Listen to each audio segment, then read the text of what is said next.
Bom, então como eu antecipei, as vigas são elementos de barra, né, que estão sujeitas a cargas transversais ao seu eixo longitudinal e, por essa razão, elas são predominantemente sujeitas à flexão. E na flexão a gente tem basicamente dois deslocamentos significativos, que são os deslocamentos transversais, né, quando você flete uma viga, ela vai se deslocar verticalmente, e a flexão, obviamente, ela provoca um giro, né? Então, cada nó de uma estrutura sujeita à flexão, ela vai ter, no mínimo, esses dois deslocamentos.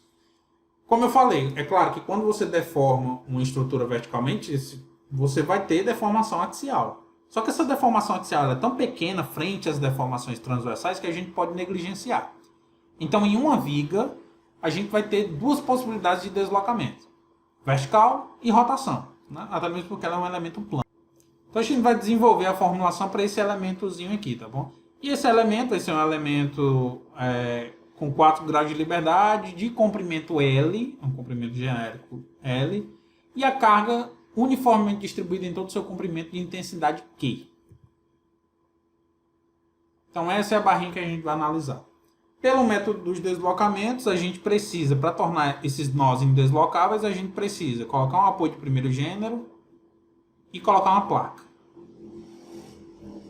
E essa sequência, pessoal, ela tem que ser atendida sempre. A gente vai começar prendendo nó a nó, da esquerda para a direita, e sempre prendendo o primeiro deslocamento vertical e depois prendendo a rotação, tá bom? Então aqui, ó, eu prendi o deslocamento vertical, que era o meu deslocamento 1, prendi a rotação, que era o meu deslocamento 2. Vou para o próximo nó. Prendi o deslocamento vertical, ou seja, prendi o deslocamento 3, com o apoio de primeiro gênero, e coloquei uma placa para prender a rotação. Esse é o nosso sistema principal. E como é que a gente faz para resolver pelo método dos deslocamentos? Avalia esse sistema sujeito à carga distribuída, às ações externas no geral. Depois, devolve o primeiro deslocamento, depois devolve o segundo, devolve o terceiro, devolve o quarto. Não é assim? E aí, quando a gente for superpor essas soluções, a gente tem que restabelecer as condições de equilíbrio que foram afetadas quando colocamos os apoios para restringir os deslocamentos. Esse é o nosso estado E0, ou seja, é o sistema principal em que eu coloquei aqui, ó, sistema principal, um apoio, uma placa, um apoio e uma placa. Então esse é o nosso sistema principal, né, que como eu tenho uma barra com todos os seus graus de liberdade nas extremidades restritos, eu posso dizer que isso é uma barra bem engastada. E aí naquela tabelinha, né, do método dos deslocamentos, a gente tem os valores, né, os efeitos gerados por esse tipo de carregamento. Então, pessoal, um detalhe, além dessas cargas distribuídas, nós teremos também aplicado nos nós, no sentido positivo, isto é, momento em sentido anti-horário e força vertical para cima, nós teremos forças e momentos concentrados. Eu estou chamando todo mundo de F porque momento é uma força, né? Só é uma força aplicada a uma certa distância que tende a provocar um giro. Mas o momento também é força, então de modo genérico eu estou chamando todo mundo de F. Então quem é F1 é a força concentrada aplicada no nó 1. Quem é F2 é o momento fletor concentrado aplicado também nesse primeiro nó, tá bom? E assim por diante. Então, estado E0, eu vou avaliar a estrutura sujeita à carga distribuída e essas forças concentradas. No estado E1, eu devolvo o primeiro grau de liberdade que foi restrito no sistema principal. Ou seja, eu devolvo o deslocamento que foi preso por esse apoiozinho aqui. Então, devolvi esse deslocamento. E esse valor aqui é unitário. A gente devolve sempre com valor unitário, né? E multiplica o resultado pelo valor unitário por D1. Eu estou repetindo, mas se vocês já tiverem entendido bem o método dos deslocamentos, vocês sabem como isso funciona. O estado E2 é quando a gente devolve o segundo deslocamento, ou seja, quando eu devolvo a rotação que foi restrita por essa placa. O estado 3 é quando eu devolvo o deslocamento vertical aqui, ó, que foi restrito por esse apoio de primeiro gênero. E o estado 4 é quando eu devolvo essa rotação. Então nós temos aí 5 estados para avaliar, né? O E0, E1, E2, E3 e E4. Tá bom? Mas que valores são esses, né? De onde a gente extrai? Da tabela, beleza? Então, estado E0. Estado E0, eu tenho uma barra bem gastada, sujeita a uma carga distribuída e a forças concentradas. Aí eu vou dividir em duas partes. Eu vou avaliar quais são os esforços gerados pelo carregamento distribuído e quais são os esforços gerados pelas forças concentradas. Então, se vocês consultarem a tabela, vocês vão ver que uma carga distribuída em uma barra bem engastada gera um momento de QL2 sobre 12 e uma força vertical de QL sobre 2. Na outra extremidade, o mesmo valor, sendo um momento no sentido contrário. E aqui a gente tem... Então, a gente no estado zero tem esses caras aqui, né? Gerado pela carga distribuída. Pela força concentrada é o seguinte, eu aplico a carga vertical para cima, F1. Qual o valor da reação gerada por essa força F1? É uma força F1 de igual intensidade, só que para baixo. F1 está aqui para baixo. Ah, então essa F1 ela não gera nenhuma reação aqui, não? Não. Essa força, quando ela é aplicada no apoio, ela é absorvida integralmente pelo apoio. E qual a reação gerada por F2? Se eu aplicar uma força F2 aqui, ou no caso um momento M2, eu gero um momento F2 de igual intensidade, só que de sentido contrário, aqui embaixo. O mesmo acontece quando eu aplico F3 e quando eu aplico F4, tá bom?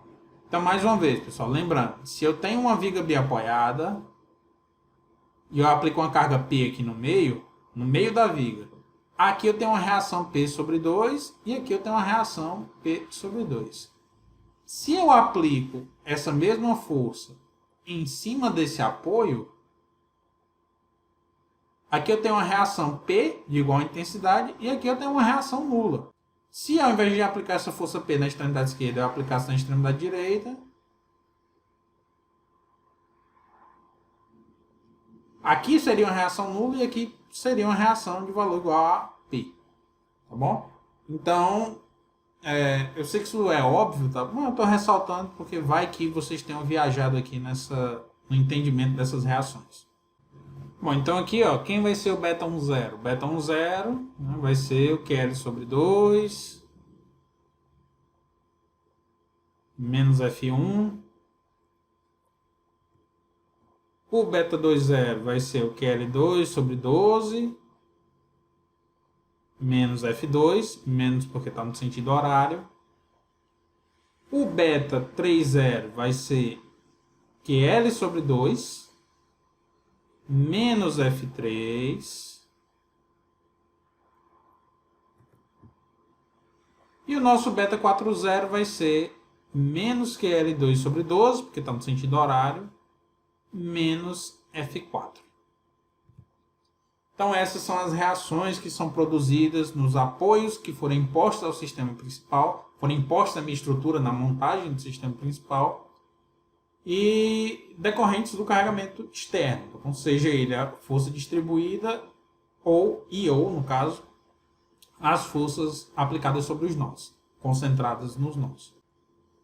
E agora como fica o nosso estado E1? Né? O estado E1 é quando eu devolvo o primeiro deslocamento.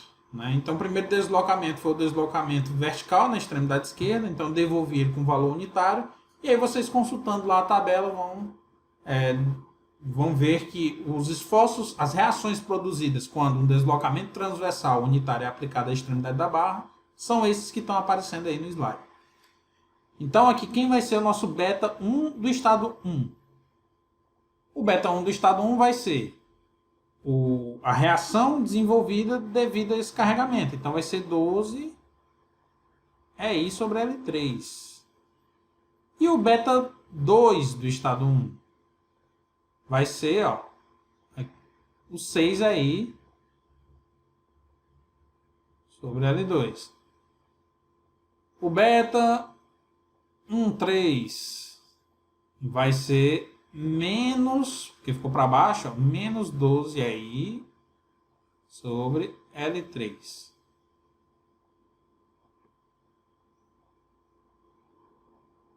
E o beta 1,4 vai ser 6 I sobre L2. Também positivo, porque também ficou no sentido anti-horário. Tá bom? Como eu mencionei, tem aí os betas, tá certo? Estado E2.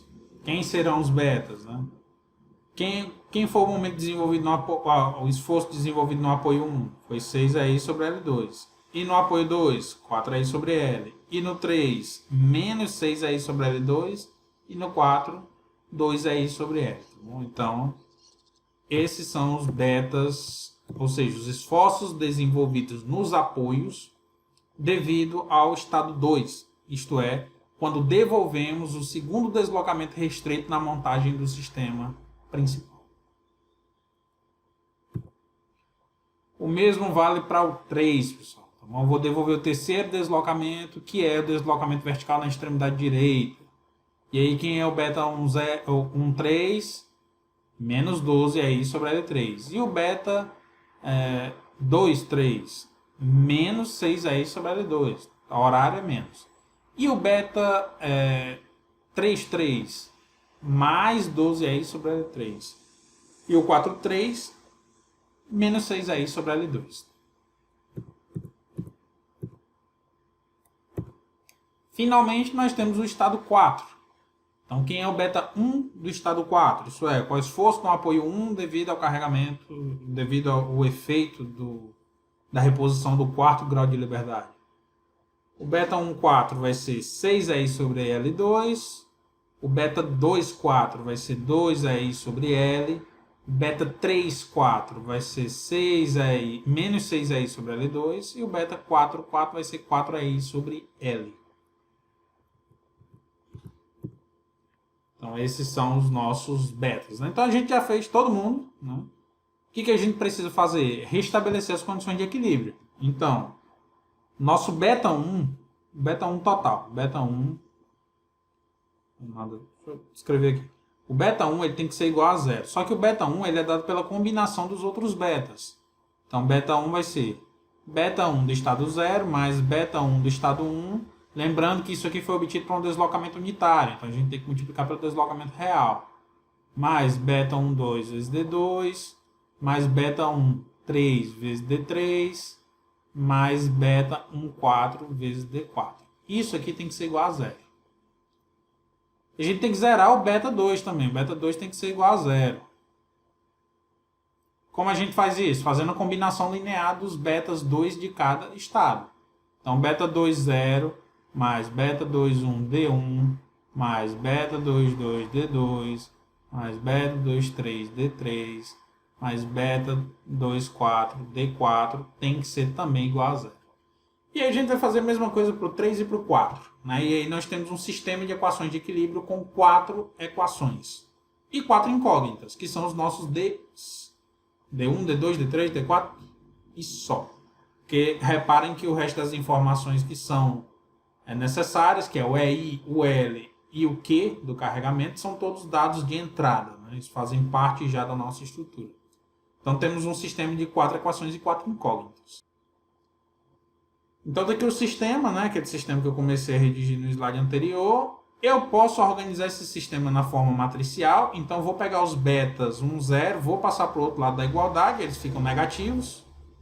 Vão todos ficar negativos. E vou isolar, vou colocar aqui. Aqui eu tenho uma matriz. Essa matriz, pessoal, só tem coeficientes que foram obtidos com deslocamentos unitários. Lembrando, o efeito do estado 0 está aqui nessa primeira coluna. O efeito do estado 1 está nessa coluna, na segunda coluna. O efeito do estado 2 está na terceira coluna. Então, o estado está aqui. Ó.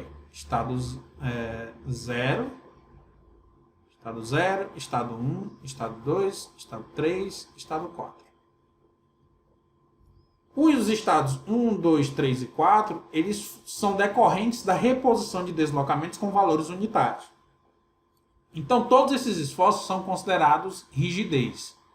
Porque, aplicando a lei de Hooke, a força é igual a rigidez vezes o deslocamento. O velho F é igual a Kx. Se o deslocamento for unitário, F é igual a K. Então, a força, a rigidez pode ser interpretada como a força necessária para provocar um deslocamento unitário. Então, todos esses coeficientes aqui são coeficientes de rigidez. E por essa razão, essa matriz é chamada de matriz de rigidez. Esse vetor aqui, ó, É chamado de vetor dos deslocamentos nodais do elemento. Reparem, isso tudo a gente está fazendo para um elemento, depois a gente tem que estender essa análise para a estrutura. E o FE é o vetor das forças internas, né, que são as nossas reações. São os efeitos do estado zero, né, são as nossas reações decorrentes das ações externas. Então são um vetor de forças que vão ser produzidas aí nos nós do elemento, tá bom? São, portanto, nodais. E aí a gente tem a nossa equação de equilíbrio, né? Nosso sistema de equação de equilíbrio, que é dado força é igual, o vetor das forças é igual a matriz de rigidez vezes o vetor dos deslocamentos nodais.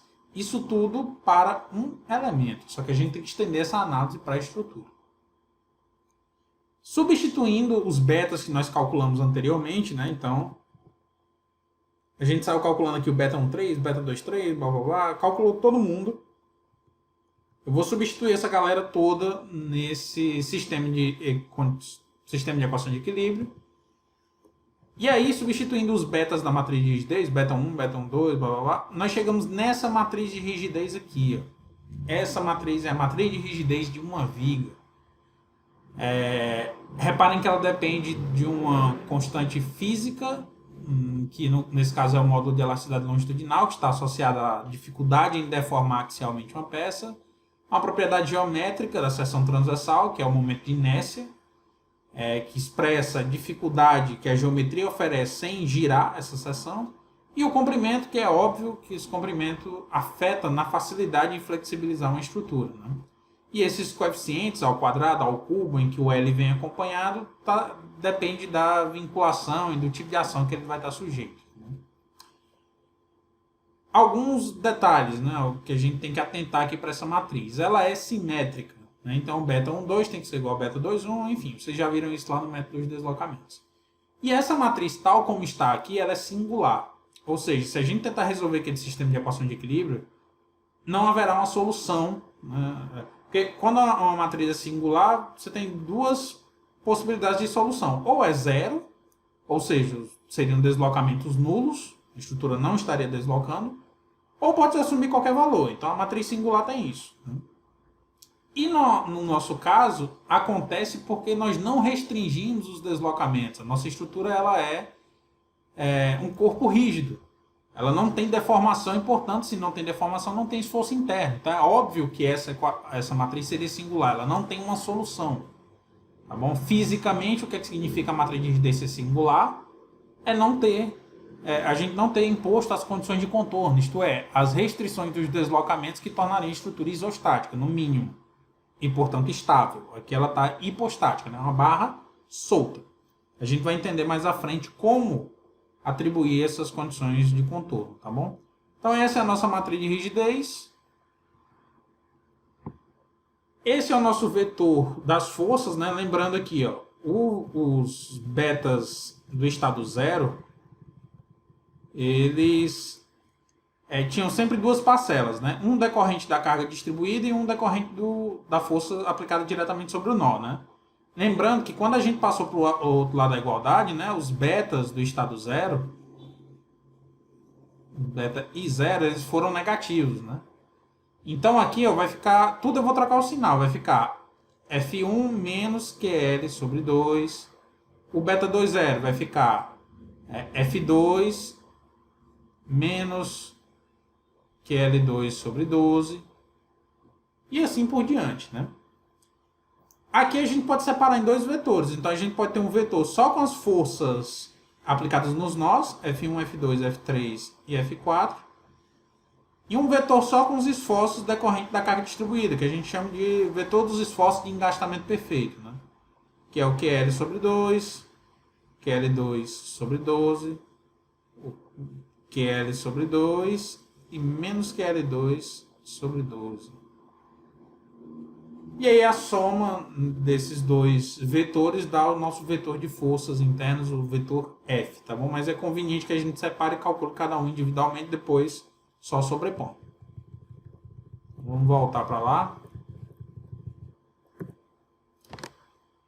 Então, em resumo, pessoal, nós temos esse sistema de condições de equilíbrio, né? O vetor F, o vetor F que é igual a Fn menos F0, sendo Fn, mais uma vez, o vetor que tem as forças aplicadas nos nós.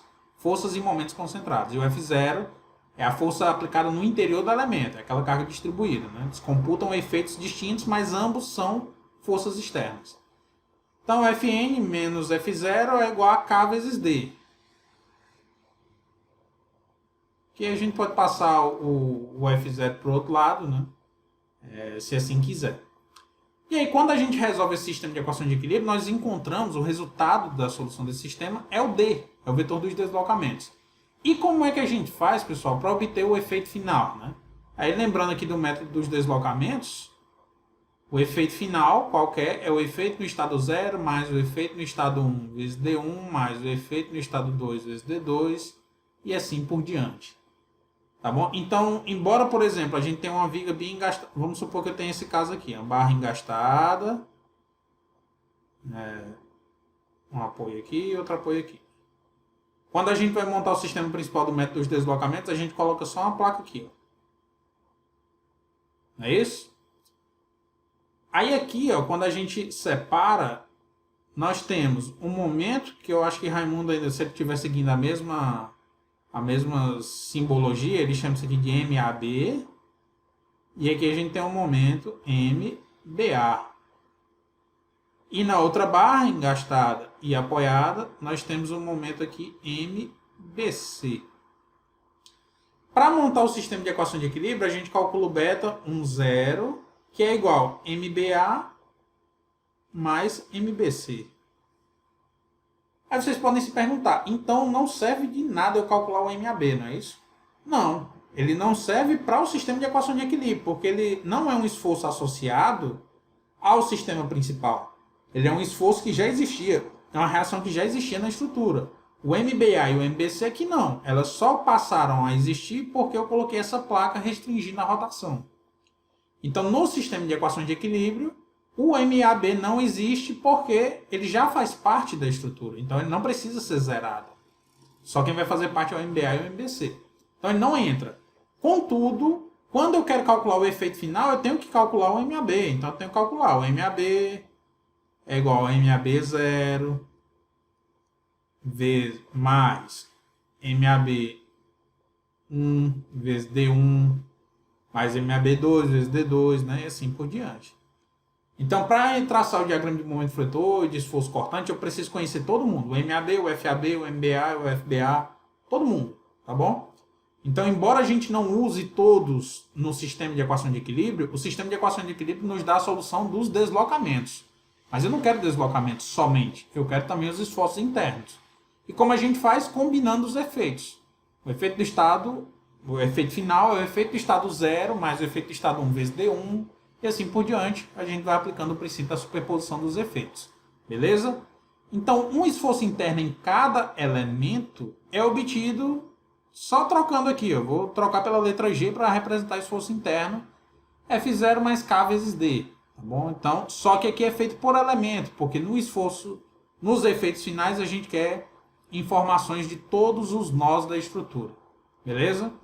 Acho que no exemplo vai ficar mais simples de vocês entenderem. Mas como eu falei, pessoal, aqui é só uma aplicação do método dos deslocamentos. Tá bom? Então vamos lá. Eu falei para vocês que a nossa matriz de rigidez ela era singular. Né? Então ela não tinha uma solução porque nós não colocamos os apoios. Então como são inseridos os apoios no método da rigidez direta? Né? Vamos imaginar o seguinte. Suponhamos que eu tenho uma viga bem engastada. Ou uma viga em balanço. Essa viga em balanço, se eu fosse resolver pelo método da rigidez direta, eu nem precisaria, né? Porque minha estrutura é isostática, eu posso apenas aplicar as condições de equilíbrio. Só que a gente tem que lembrar que o método da rigidez direta, assim como o método dos deslocamentos, ele é válido para qualquer estrutura, seja ela iso ou hiperestática, né? Então, é para chegar no mesmo resultado. Então, aqui, para montar o sistema principal, eu iria colocar um apoio de primeiro gênero e uma placa. Então, esse ia ser 1 e esse aqui ia ser o deslocamento 2. Na nossa formulação, como é que estava lá? Esse deslocamento aqui, ó, esse deslocamento vertical, era 1, a rotação era o 2. Aqui o deslocamento vertical era 1 e 3 e a rotação era 4. Então a nossa formulação adotou isso aqui, ó. Só que quando eu vou montar os efeitos dos estados, eu não vou ter mais 4. Eu não vou ter um beta, eu não vou ter o beta 1, beta 2, beta 3, beta 4. Nesse caso eu só tenho beta 1 e beta 2. Só que esse beta 1 e esse beta 2, aqui deixa eu acrescentar, aqui nós tínhamos 3, né? Beta 1, 2, 3 e 4, aqui a gente só tem beta 1 e 2. O beta 3 desse aqui, ó, ele é o beta 1 dessa estrutura nova. O beta 4 é o beta 2 dessa estrutura nova. Então, como é que a gente faz para usar a mesma formulação que a gente desenvolveu para essa barra com 4 graus de liberdade? A gente vai eliminar da matriz de rigidez, do vetor dos esforços, as linhas e as colunas associadas àqueles graus de liberdade que são restritos. Por exemplo, aqui a gente tinha uma matriz 4x4, né? Com 1, 2, 3, 4...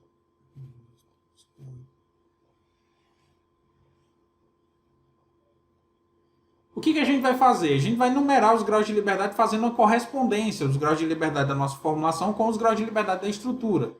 Né? Então aqui, ó, o que era 1, né? Lembrando, se a gente voltar aqui, eu comentei aqui com vocês que cada coluna representa um estado. Né? Então aqui, ó, é o beta 1 no estado 0, o beta 2 no estado 0. Então, ó, esses aqui são os esforços que surgem no apoio 1 devido ao estado 0. Aqui são os esforços. Aqui são os esforços que aparecem nos 4 apoios decorrentes do estado 0. Aqui os esforços que acontecem nos 4 apoios decorrentes do estado 1. Aqui nos 4 apoios decorrentes do estado 2. Então, cada coluna dessa é um estado. Só, pessoal, que o que é o estado? O estado ele surge quando a gente prende os deslocamentos, não é isso? Se a nossa viga for uma viga em balanço, eu não tenho mais o estado 1 e o estado 2. Né? Eu só vou ter aqui o estado 3 e o estado 4. Que foi o que eu precisei adicionar na nossa viga em balanço para poder ter todos os deslocamentos nodais iguais a 0. Então, se não tenho os estados 1 e 2, significa que eu posso eliminar a coluna do estado 1 e eliminar a coluna do estado 2. E o que são as linhas, pessoal? As linhas são os esforços desenvolvidos nos apoios. Ou seja, o que é a primeira linha? A primeira linha é o beta 1. Quem é o beta 1? É o esforço no apoio 1. No apoio que foi inserido na montagem do sistema principal, que a gente numerou como 1. Se esse apoio não foi inserido na montagem do sistema principal, significa que esse esforço não existe. Se o apoio 2, que foi a placa aqui, ó, não foi inserido na montagem do sistema principal, significa que não tem beta 2, porque o segundo apoio não existe. Então, rigorosamente, eu ficaria só com esses 4 termos aqui. Ó. Por quê, pessoal? Porque eles são os únicos que, de fato, ocorreram quando eu montei o meu sistema principal. Então, como é que a gente retira a singularidade da matriz de rigidez e, portanto, como é que a gente impõe as condições de contorno? A gente elimina as linhas e colunas associadas àqueles graus de liberdade que já estão restritos. Então, para facilitar, para que a gente consiga de cara já identificar que apoio está restrito e que apoio não está restrito, a gente vai numerar os graus de liberdade com o valor 0, sempre que o deslocamento for restrito, e vai numerando 1, 2, 3, 4 para todos aqueles graus de liberdade que são livres, tá bom? Então a gente numera todo grau de liberdade. Aquele que for preso a gente coloca um 0, beleza? No exemplo isso vai ficar um pouco mais claro. Então como é que a gente vai montar, né, o nosso sistema de equações de equilíbrio? Como é que a gente vai fazer isso? Vai fazer o seguinte. Imagine aqui que eu tenho uma viga engastada, apoiada e apoiada. O meu modelo estrutural vai ser o seguinte. Ó. Eu vou colocar esse deslocamento vertical. Ele é o quê? Ele está preso pelo engaste. Então eu coloco o índice 0. E a rotação aqui também está presa. Então eu coloco também o índice 0. Beleza? Esse apoio vertical também está preso. Então coloca-se o índice 0. E a rotação? A rotação está livre, não tem nenhum apoio impedindo. Então eu chamo de 1. O deslocamento vertical aqui, ó, 0 também, porque o apoio está impedindo o deslocamento. E a rotação, 2, porque ela está livre. Então a gente vai numerando os graus de liberdade restritos com o índice 0. Os que não forem restritos, a gente vai numerando sequencialmente, 1, 2, 3 e assim por diante.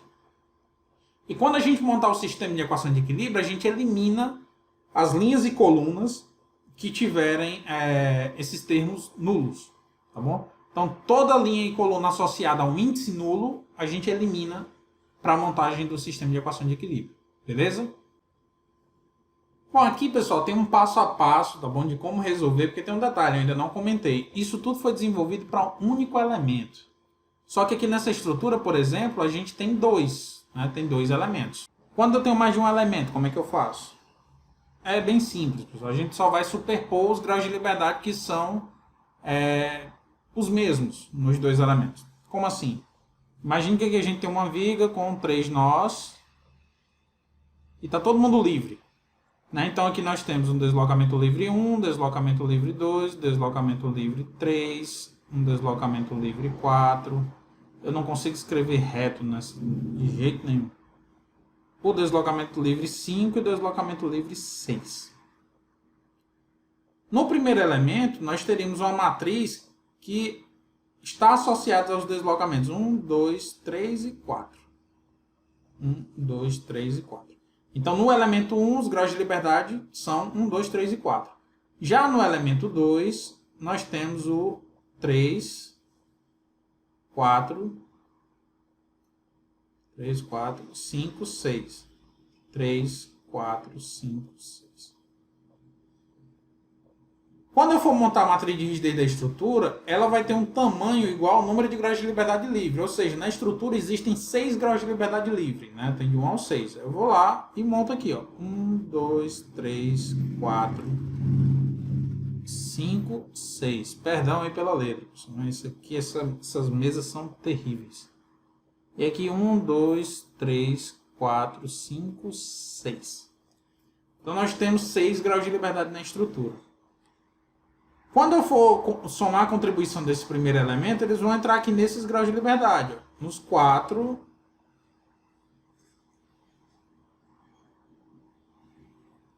Tudo errado aqui. O desenho aqui não está ajudando de jeito nenhum. Eu acho que no exemplo vai ficar melhor. Entendeu? Eu vou deixar para comentar isso aqui no exemplo, porque aqui o meu desenho não está ajudando de jeito nenhum. Mas a ideia é a seguinte, ó. Quando eu coloco esses elementos da primeira matriz na matriz global, na matriz da estrutura como um todo, eu vou ter esses 4 termos superpostos, porque eles estão aqui também. Ó. Eu também tenho 4 termos associados aos graus de liberdade 3 e 4 no segundo elemento. Basicamente, pessoal, é um processo que a gente vai utilizar para fazer aquilo que vocês faziam no método dos deslocamentos. Vocês tinham aqui um MAB e aqui um MBA. Quando vocês iam calcular esse beta, vocês faziam MAB mais MBA. Porque ambos são momentos produzidos nesse nó. Só que um é um momento produzido nesse nó pela barra da esquerda e o outro é um momento produzido nesse nó pela barra da direita. O momento resultante, portanto, será a soma desses dois momentos. Então há aí uma sobreposição. Se eu tivesse que sobrepor também as forças verticais, ó, eu teria um segundo beta que seria o FAB mais FBA. Vai ficar mais claro no exemplo, beleza? Vamos fazer? Tem um passo a passo aqui, tá bom? Depois eu vou disponibilizar esses slides, aí vocês dão uma sacada. Mas eu vou logo partir para o exemplo.